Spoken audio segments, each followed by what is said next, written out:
Hello everyone, Charles Watts here, the Arsenal correspondent at Goal, joining you just after Mikel Arteta's press conference ahead of tomorrow night's Europa League game against Rapid Vienna. Plenty covered in the press conference today, as you would expect.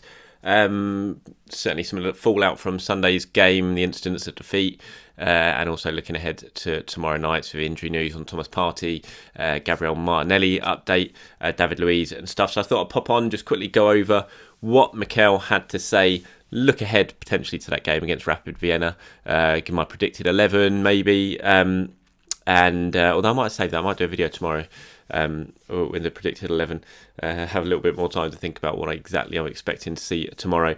But certainly some interesting news in terms of injuries and Thomas Partey as well. So let's get cracking, shall we? But quickly, before I do that, just the usual thanks to everyone for all your support on this channel. I appreciate it very much. And if this is the first time you have stumbled across this channel, then like I said, I am the Arsenal correspondent at Goal, and I do my best to keep you updated as all things coming out of the club as I possibly can. Right, let's get started. Thomas Partey, straight away, the big one. Thomas Partey, how is he doing? Is he going to be available for tomorrow? Is he going to be available for Spurs? How close is he to a return? Well, he's not going to be available tomorrow, that's for sure.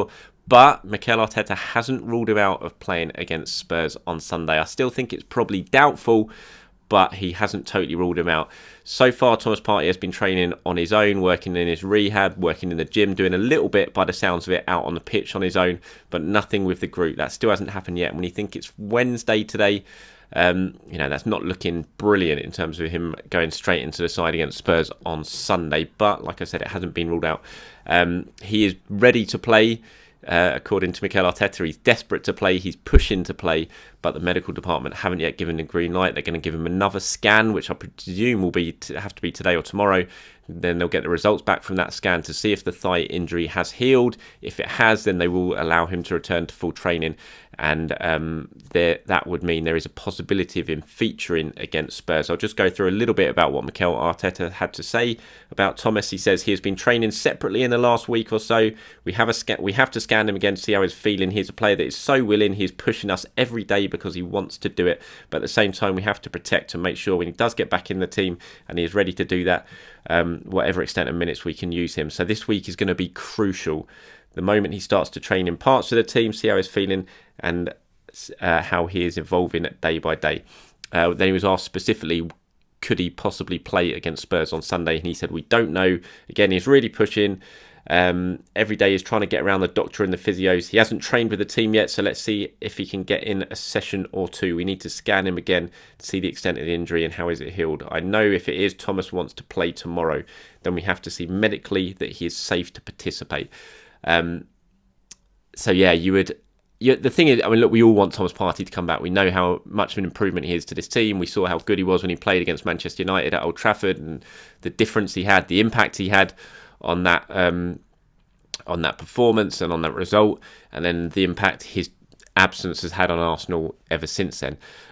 Let's face it, they've been awful, certainly in midfield, and they were horribly exposed in midfield again on Sunday against Wolves without Thomas Partey. So we all want him to get in that team. We all want him back. But you have to remember, you don't want to push him back too soon, suddenly aggravate the injury again, and then you're about him for even longer. So it is a big decision for Arsenal and the medical team to make, especially under such pressure with everyone demanding that Thomas comes back and the player himself apparently demanding that he gets back. So they have to make sure he's all right. The worst thing, like I said, possibly they could do is to rush him back early, get him back in for Spurs, and then suddenly aggravates the injury, and we're without him until after Christmas and all those busy games, all the busy schedule we've got coming up. So they've got to get it right. They've got to make a decision. But it is positive news, because I think we're all beginning to get a little bit worried about Thomas, weren't we?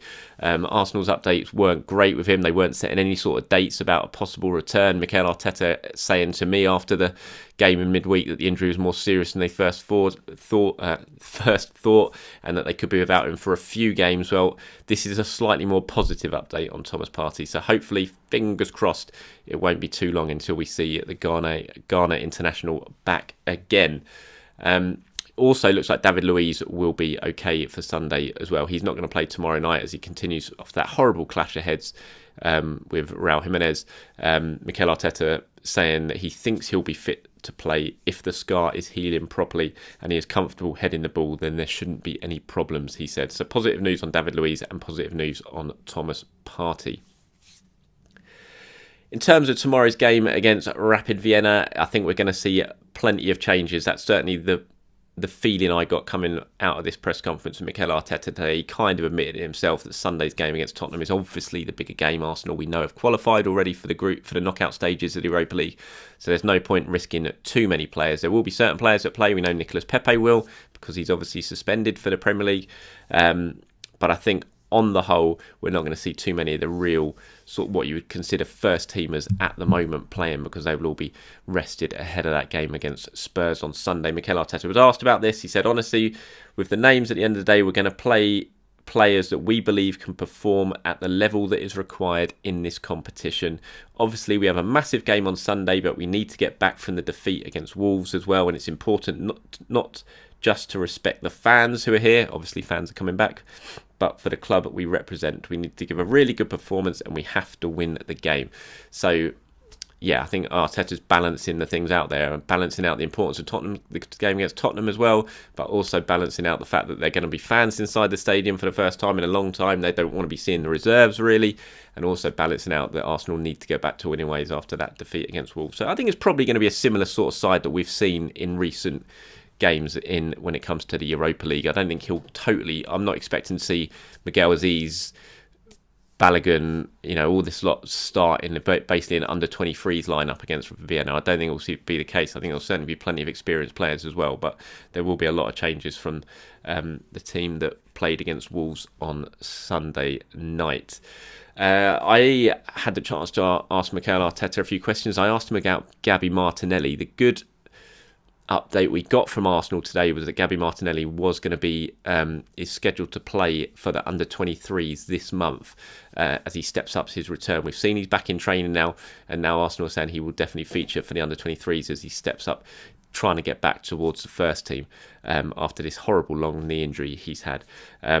So I thought I'd ask Mikel about Gabby and how good it's going to be to have him back and what he can bring. Just the kind of character he is, the way he plays his football in a team that's struggling to create, struggling for pace and drive. Gabby's going to come in and you'd hope is going to change that, because that's the type of player he is. He's why he got us off our feet so many times when he came in and made that massive impact. And Mikel Arteta, what he said, Gabby is another one that is, even in a moment of adversity, you see him in training and everything he brings and contributes to the team, his energy, his passion, his motivation, he is transmitting positive emotions to everybody. He tries and goes again. He wants to score a goal and he's ruthless in training in every single action. So the more players you have to add, in the end, that gets translated into what happens on the football pitch. Over time, you'll be stable. He is another one who brings something different to the team, and we need players like him. Some very nice words for Gabriel Martinelli there, and look, I think we're all desperate to see him return, because the impact he made last season, it kind of took your breath away, really, the way he came in last season, the goals he scored, the way he played, it was great. And I think Arsenal certainly miss that sort of, like Mikel says, that drive, that passion. That's what we've not been seeing in the last few games, and Gabriel certainly do that. But we also have to remember he's a young kid. He's been out for 6 months with this knee injury now. And so we can't expect too much too soon from him. And this was another question I put to Mikel Arteta. I said, the expectation level on him is huge, even though he's been out for so long and even though he's so young. So do we need to be a little bit careful with that, not put too much pressure on him to perform straight away? And he was very sort of forthright in his response to me on this one. He said, time is the key in this industry, and nobody's going to give you time. The moment the ball doesn't go in the net and you lose a football match, you question all the rest. So with Gabby, it's the same. He needs time. He's done it for a period or in certain moments throughout a game. Consistency is for 3 years, 2 years, for a year. He's never done it. I'm sorry, he's never done it. So we cannot put that pressure on him. It's like with Bukayo and the other young players we have. They've never done it in their career, so why do you expect them to do it today? And in which environment, which context? So patience. But he's a positive guy to have back in the team. Yes, because he's such a character as well. So interesting, and I have to admit, I totally agree with Mikel Arteta on this. I think we can all get a little bit carried away, especially when a player's out for a long period of time, and especially when a player's injured. Suddenly he's going to be the saviour. We've seen it so many times with players. We saw it with Kieran Tierney, we saw it with last season, Tierney and Bellerin, when they came back, Arsenal was suddenly going to be transformed because they had their fullbacks. Wasn't really the case, despite them both playing well, especially Tierney. Now it's like Martinelli's coming back. He's going to be the saviour. I think we all know that's probably not going to be the case. He's still so young. He's still learning. We don't even know what his best position is yet.